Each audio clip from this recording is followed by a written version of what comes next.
আজি CITUৰ নেতৃত্বত গোটেই অসমৰ প্ৰতিখন জিলাতে শ্ৰম বিষয়াৰ জৰিয়তে অসমৰ শ্ৰম মন্ত্ৰীলৈ এখন স্মাৰক পত্ৰ দিয়া হ'ব। এই স্মাৰক পত্ৰৰ মূল দাবীটো হৈছে শ্ৰম কোড বাতিল কৰক। অৰ্থাৎ কেন্দ্ৰৰ বিজেপি চৰকাৰ আৰু অসমৰ বিজেপি চৰকাৰে শ্ৰম কোডৰ মাজেদি শ্ৰমিকৰ 46খন আইন উঠাই দিব বিচাৰিছে, যাৰ ফলত শ্ৰমিকৰ আন্দোলন কৰাৰ অধিকাৰ নাথাকিব, ন্যূনতম মজুৰি আদায় কৰাৰ অধিকাৰ নাথাকিব। অৰ্থাৎ এইখন চৰকাৰ হৈছে শ্ৰমিক বিৰোধী চৰকাৰ, কৃষক বিৰোধী চৰকাৰ।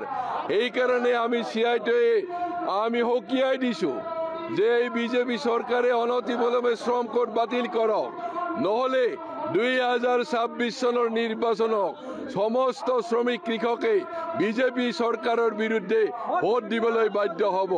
লগতে ৰাজহুৱা সম্পত্তি এটা এটাকৈ নাইকিয়া কৰিব ধৰিছে। লগতে আমাৰ যিসমূহ অংগনবাড়ী কৰ্মী, মধ্যাহ্ন ভোজন, ৰন্ধন কৰ্মচাৰী, চিয়াৰুকে ধৰি ন্যূনতম মজুৰি এতিয়ালৈকে ঘোষণা কৰা নাই।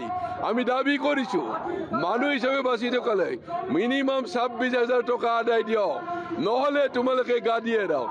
এয়ে আমাৰ হৈছে আজিৰ সংগ্ৰামৰ মুখ্য দাবী। আমাৰ আজিৰ এই দাবীটো আমি CITU অফিচৰ পৰাই নলবাৰী চহৰৰ মাজেদি আমাৰ জিলিকনি চৌক পাৰ হৈ যিটো শ্ৰম বিষয়াৰ কাৰ্যালয় আছে, আমি তাতে ধৰ্ণা কাৰ্যসূচীৰ মাজেদি শ্ৰম বিষয়াৰ ওচৰত দাবী কৰিম।